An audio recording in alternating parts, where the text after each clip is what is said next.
Olá, queridos! Chegou o friozinho, né? Estamos numa época que já começou o inverno, mas nunca pode ser inverno dentro do coração, tá? Nós temos que estar com o coração aquecido das coisas do céu. Vamos orar juntos? Santo Deus e amado Pai, louvado para sempre seja o teu nome, pelo dom gratuito de Jesus Cristo, a vida eterna em Cristo Jesus.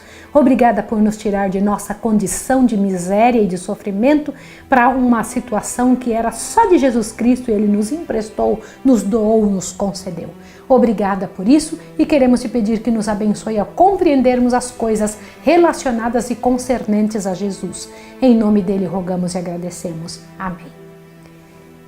Eu quero estudar com você mais uma vez, para que fique bem claro, esta situação relacionada à morte, o estado do homem na morte e quando haverá a ressurreição, tá bem? Isso faz toda a diferença para você. Então, queridos, que oportunidade nós temos de estudar. Veja esse texto aqui de Apocalipse, capítulo 20, que eu gostaria muito que você entendesse. Apocalipse 20, abriu, verso número 4. Olha o que diz. Então, a morte e o inferno foram lançados no lago do fogo. Esta é a segunda morte. E todo aquele que não foi achado inscrito no livro da vida foi lançado no lago de fogo. Eu sei que você acabou de tomar um choque. Deve estar pensando, como assim inferno vai ser lançado dentro do lago do fogo? Lembra que nós estudamos que inferno é a sepultura? Lugar inferior? Lembra disso?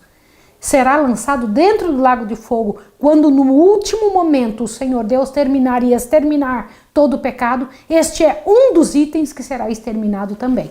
Mas vamos ao estudo de hoje para que você entenda o destino do transgressor. Nós estudamos aqui o que vai acontecer com os justos, eles ressuscitarão na volta de Jesus. Mas e os ímpios? O que vai acontecer ao ímpio? Olha só, o que Pedro pensava em relação aos ímpios? Que informação ele colocou? 1 Pedro, capítulo 4, aí pertinho de Apocalipse mesmo. 1 Pedro, um pouquinho antes de começar Apocalipse, você encontra as epístolas de São João e também de Pedro. 1 Pedro, capítulo 4, verso 17, o Senhor Deus comenta um detalhe interessante a respeito dos ímpios. Diz assim, olha só. Pois já é tempo que comece o julgamento pela casa de Deus. E se primeiro começa por nós, qual será o fim daqueles que são desobedientes ao Evangelho? Pedro tinha uma pergunta e tem que ter uma resposta. Qual será o fim daqueles que não creram como você crê, que não querem saber das coisas de Deus? Vamos ver o que a Bíblia diz sobre isso? Você gostaria de saber? Qual é o salário do pecado? Romanos 6, 23, eu sei, você sabe, mas eu quero que outras pessoas que estão conosco hoje pela primeira vez tenham a oportunidade de saber. Sempre tem gente que vem pela primeira vez, que a primeira vez está estudando com a gente, e ela precisa ser introduzida nesse tipo de informação. Romanos capítulo 6, verso 23 diz o seguinte, olha o que diz aqui, pois o salário do pecado é a morte, mas o dom gratuito de Deus é a vida eterna em quem? Em Cristo Jesus, o nosso Senhor. Mas que espécie de morte é esta? Se uns vão receber a vida eterna em Cristo Jesus e outros a morte, que espécie de morte é essa? Segundo Tessalonicenses, vai lá correndo, Segundo Tessalonicenses capítulo 1, você vai encontrar essa informação bem interessante. Que tipo de morte acontecerá aos ímpios? Segundo Tessalonicenses 1, verso 9, diz assim, eles, por castigo, padecerão eterna perdição, banidos da face do Senhor e da glória do seu poder. Opa, o que significa isso? Banidos, eterna perdição, destruição. Destruir, aniquilar, fazer desaparecer, exterminar. Isso está escrito no dicionário, tá? Não é algo que vai ficar lá queimando. Vamos avante um pouquinho. O que atingirá a destruição dos ímpios? A destruição desses ímpios vai atingir o quê? Mateus 10, 28. Não é interessante que a Bíblia inteirinha Ela traz informações aqui e acolá que vão nos dando mais clareza, vão nos dando mais abertura de mente, vão nos fazendo compreender como é que Deus pensa. Mateus 10, 28 diz assim, eu vou ler para você. Não temais os que matam o corpo e não podem matar a alma ou o caráter. Temei antes aquele que pode fazer perecer na sepultura tanto a alma quanto o corpo, tanto a vida quanto o corpo. Isso é interessante. O que diz Cristo irá acontecer aos que não se arrependerem? Não, eu sei. Todo mundo já aprendeu até agora que a alma é o que? É resultado da pessoa, que é a pessoa, o boneco de barro, mais o fôlego de vida, senão não existe alma. Isso vai perecer no inferno, vai perecer na sepultura, vai perecer no fogo dos últimos dias. O que é inferno? É sepultura.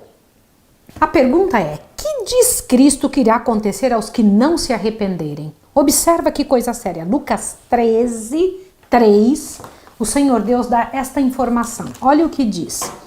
Não vos digo, antes, se não vos arrependerdes, todos de igual modo perecereis. Então, quando a gente não se arrepende, o que diz Jesus Cristo, o que vai acontecer? Pereceremos. O que significa perecer? Acabar, findar, deixar de existir, morrer. Isso está escrito no dicionário e você precisa entender sobre isso. Mas como Paulo diz que essas pessoas irão perecer? De que maneira? Quando Jesus disse que quem é ímpio, quem não se arrepender vai perecer, Paulo explica como. Vamos lá, 2 Pedro, vamos ver, não é Paulo, é Pedro. 2 Pedro, capítulo 2, vai lá, 2 Pedro 2, vai te dar essa informação interessante. 2 Pedro, capítulo 2, vai nos dar essa certeza. 2 Pedro 2, verso 12. Qual é o jeito que os ímpios vão perecer? 2 Pedro 2, verso 12. Diz assim: mas estes, como animais irracionais que seguem a natureza, feitos para serem presos e mortos, blasfemando dos que não entendem, perecerão na sua corrupção. Interessante isso. Perecerão na sua corrupção.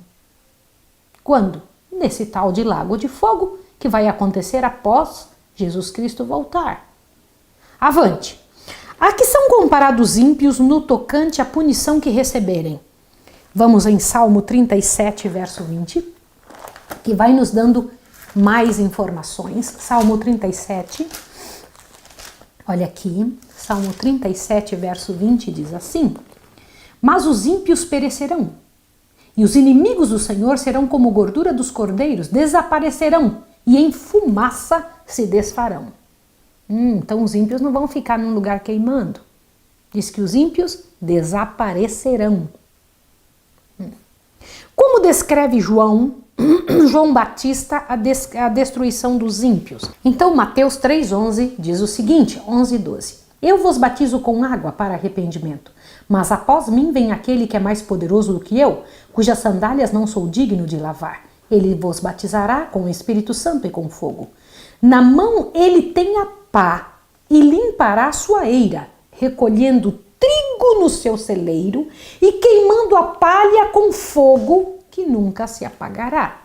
Você fala, mas onde está escrito que vai ficar um fogo queimando que nunca vai se apagar?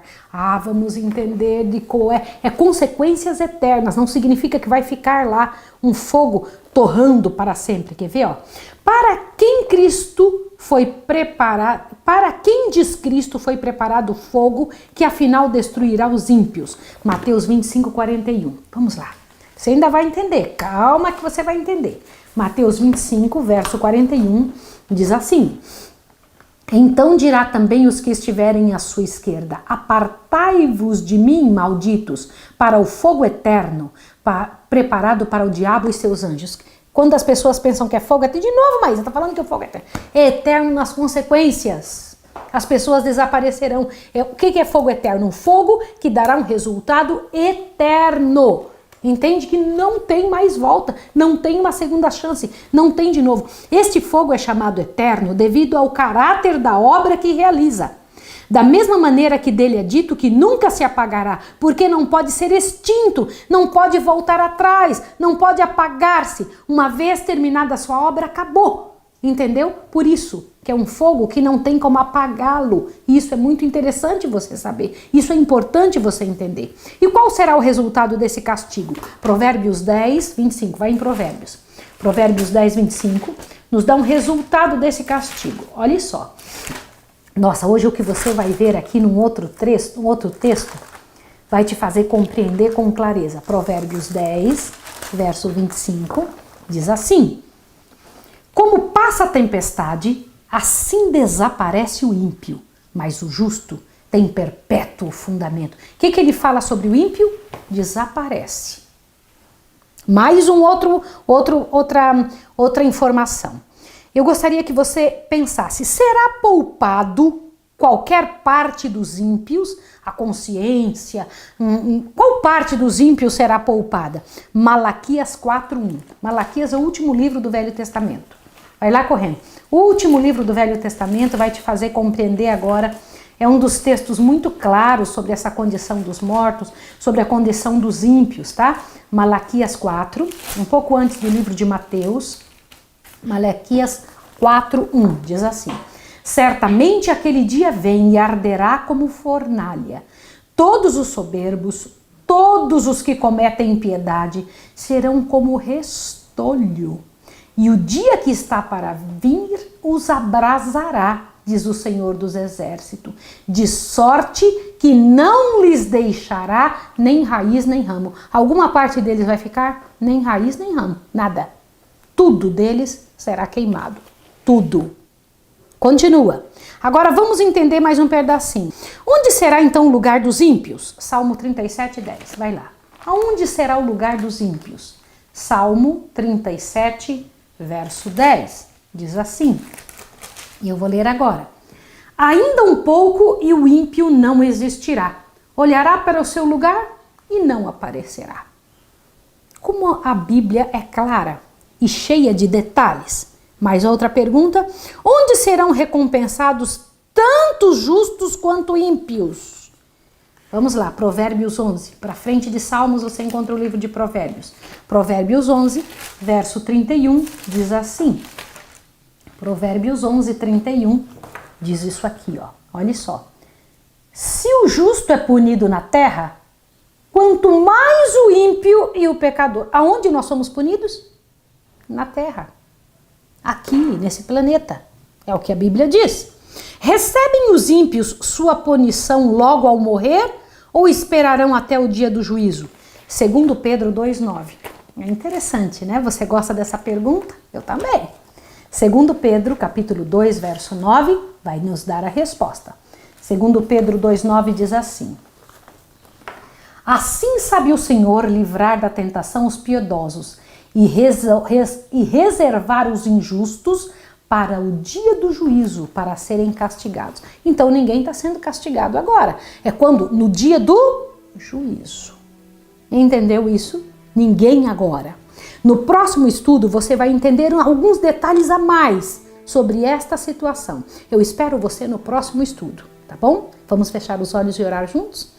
Querido Deus e amado Pai, obrigada, bendito seja o teu nome, porque já entendemos que o Senhor não tem um lago de fogo ardendo, onde as pessoas ficam ali queimando. O Senhor não é um Deus injusto, mesmo aqueles que pereceram e que fizeram o errado, o Senhor os exterminará. Aqueles que decidirem por não te seguir de uma vez por todas, não fará com que fiquem permanecendo durante a eternidade toda ali num lago de fogo. Bendito seja o teu nome, Senhor.